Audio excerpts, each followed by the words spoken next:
Hello and welcome back to the game on Jai Shri Ram जय श्री हनुमान। दोस्तों तो सबसे पहले यार happy birthday to you Sandy भाई। जी हाँ, सैंडी भाई का बर्थडे है आज, यानी संदीप लामिछाने का ये 24th बर्थडे है और उस पर ही चर्चा करेंगे। और संदीप लामिछाने का जीवन अब तक कैसा रहा है, क्या कुछ हुआ है उनके साथ, सब कुछ उन सारी चीजों पर बात करेंगे। कहने को यार बहुत सारी चीजें हैं, मतलब हो सकता है कि मैं बहुत सारी चीजें यहाँ पर बताना भूल जाऊं, क्योंकि जब संदीप लामिछाने की बात आती है ना, इमोशनली यार यहाँ से निकलते हैं। और वही रीजन है कि शायद मैं काफी सारी चीजें हो सकता है भूल जाऊं, तो डोंट माइंड। बट यहाँ पर अब शुरू करते हैं। क्या कुछ रहा संदीप लामिछाने के जीवन में अब तक, कैसे रही है उनकी जिंदगी, उन सारी चीजों पर एक एक करके बात करेंगे, सब कुछ आपको बताएंगे। तो संदीप लामिछाने जो दुनिया भर में नेपाल को नाम दे चुके हैं, नेपाल की टीम को यहाँ पहुंचा चुके हैं। जी हाँ, हम देखते हैं मोस्ट ऑफ द टाइम ये होता है कि एक टीम होती है, उस टीम का एक क्राइटेरिया रहता है कि प्लेयर आए, परफॉर्म करे, देन उसको नेम मिले, फेम मिले, सारी चीजें मिले एंड वो यहां से यहां पहुंचे। बट संदीप लामिछाने की स्टोरी डिफरेंट है। संदीप लामिछाने वो प्लेयर बनकर उभरे हैं and he is the man जिन्होंने भाई नेपाल को फेम दिया, नेपाल को नेम दिया, नेपाल क्रिकेट को फेम दिया और नेपाल क्रिकेट को यहां से यहां पहुंचाया।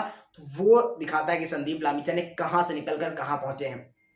वो पहले प्लेयर रहते हैं जो आईपीएल खेलते हैं, बीबीएल खेलते हैं, CPL, Pakistan super league and all over the world league जो भी हो रही है भाई, मतलब अभी ग्लोबल कनाडा लीग खेल रहे हैं, सब कुछ संदीप लामिछाने खेलते हैं। और उनकी बदौलत नेपाल क्रिकेट जो होता है ना, वो यहाँ से यहाँ पर आता है।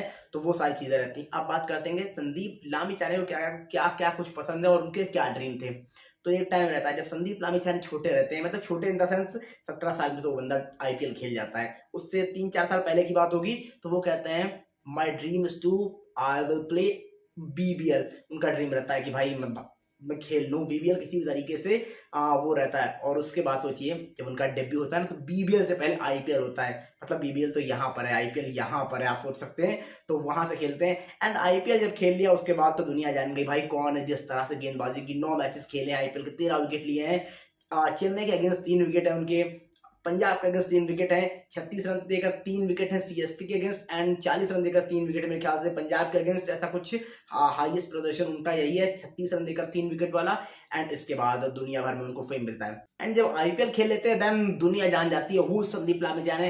And then he played BBL, he played CPL, he played all over the league जो भी वर्ल्ड में चल रही है, सारी की सारी लीग वो खेलते हैं। एंड संदीप लामिछाने की उसके बाद जब बात करते हैं ना, तो सोचिए कि जस्ट अभी 24 की हुए हैं एंड इस एज में सब कुछ देख लिया है ऑलमोस्ट। वहां पर उन्होंने वो फेम देख लिया, वो आईपीएल जो सबका ड्रीम होता है, किसी भी नेपाली प्लेयर का ड्रीम होता है। और नेपाली प्लेयर छोड़िए, बड़े बड़े जो कंट्रीज हैं, ऑस्ट्रेलिया, इंग्लैंड, इनके कुछ प्लेयर्स होते हैं जिनका भी ड्रीम होता है कि भाई आईपीएल खेल लें, आईपीएल कॉन्ट्रैक्ट मिल जाए। तो वो सोचिए संदीप लामिछाने ने 17 की एज में सिर्फ खेल लिया एंड देन बीबीएल, सीपीएल, ये सारी चीजें तो खेली। एंड नेपाल को मोस्ट प्रोबेबली जो मोस्ट इंपॉर्टेंटली जो यहाँ से यहाँ पर लेके आए ना, वो अल्टीमेट लेवल था। एंड इसके बाद आप देखोगे ना, संदीप लामिछाने जो सब कुछ बेहतर चल रहा था उनकी जिंदगी में, बट सडनली वो केस आता है जो संदीप लामिछाने बिल्कुल भी नहीं चाह रहे थे। लेकिन आप सोचिए जब वो केस चल रहा था, इसके बीच में भी वो बंदा खेल रहा था, परफॉर्म कर रहा था, सारी चीजों को अलग रख के। लेकिन फिर बहुत ज्यादा वो गलत होता है जब उनको, मतलब पता नहीं किस तरह से वो जांच होती है, बहुत से लोग फंसा रहे होते हैं एंड उनको डाल दिया जाता है, बोला जाता है कि आपको 8 साल की जेल हो गई पाटन कोर्ट की ओर से। एंड बट संदीप लामिछाने को पता होता है कि भाई मैंने कुछ गलत नहीं किया है, मैं इनोसेंट हूं, मैं प्रूव करके रहूंगा उसको। वो जाते हैं हाई कोर्ट जाते हैं, वहां से उनको वो क्लीन चिट मिलती है, वो इनोसेंट प्रूव होते हैं। लेकिन इसके बाद भी वो जो लड़की जिसने एलिगेशंस लगाए थे संदीप लामिछाने पर, वो कहती है साफ तौर पर कि हम भैया ऊपर और ऊपर जाएंगे, सुप्रीम कोर्ट जाएंगे। बट इसके बाद फाइनली उस लड़की का खुद का स्टेटमेंट आता है, वो कहती है कि जो भी कुछ था वैसा कुछ हुआ ही नहीं था। जो संदीप लामिछाने पर एलिगेशंस लगे साफ तौर पर बेबुनियाद हैं और ये साफ तौर पर फंसाया जा रहा है। उनको मेरे ऊपर बहुत दबाव था कि मैं ऐसा करूं, संदीप लामिछाने को वहां पर ले जाऊं, ये सारी चीजें। तो सोचिए जिस कंट्री को यहां से वो यहां ले गए ना, उस कंट्री के कुछ लोग हैं जो नहीं चाहते कि वो भाई इस लेवल पर जाए। मतलब इस माइंडसेट को आप क्या कहोगे? जो बंदा मतलब नेपाल के लिए खेल रहा है, अगर उसको कोई बड़ी लीग मिलती हुई है ना, तो भी नेपाल को पहले प्रायोरिटी देता है, देन वहां पे खेलने जाता है। एंड उसके बाद आप सोचिए कि उस कंट्री के कुछ लोग ऐसे हैं जो अपनी कंट्री को ही गिराना चाहते हैं और उस प्लेयर पर, मतलब उस लड़की पर दबाव बनाकर उस प्लेयर का करियर बर्बाद करना चाह रहे थे। 8 साल की उसको जेल हो जाती, लेकिन कहते हैं ना, उसके साथ वो फैंस थे, उसके साथ उसका क्रिकेट था, उसके साथ उसका पैशन था, कोई कुछ नहीं बिगाड़ सकता था उसका। और हमने देखा संदीप लामिछिया ने किस प्रकार से कमबैक किए वो, और वर्ल्ड कप में अपने 100 T20 विकेट्स पूरे किए। And after the Rashid Khan, वो सेकंड फास्टेस्ट 100 विकेट टेकर बने आफ्टर द राशिद खान। और अगर आप ओडीआई की बात करेंगे ना, तो he is the fastest 100 wicket taker in ODI cricket. T20 में जरूर राशिद खान उनसे 2 मैच आगे हैं, बट अगर आप ओडीआई पाओगे तो वो वहां पर नंबर 1 नजर आएंगे।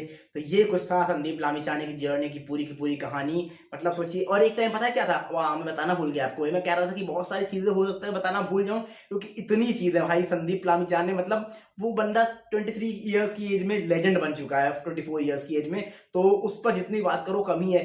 वहां पर एक टाइम होता है जब वो आई थिंक 14-15 ईयर्स के होते हैं, वहां पर माइकल क्लार्क उनको मिले होते हैं, और माइकल क्लार्क ये प्लान कर रहे होते हैं कि इसको ऑस्ट्रेलिया ले जाकर ऑस्ट्रेलिया से खिलाते हैं, बट वो वहां पर मना करते हैं।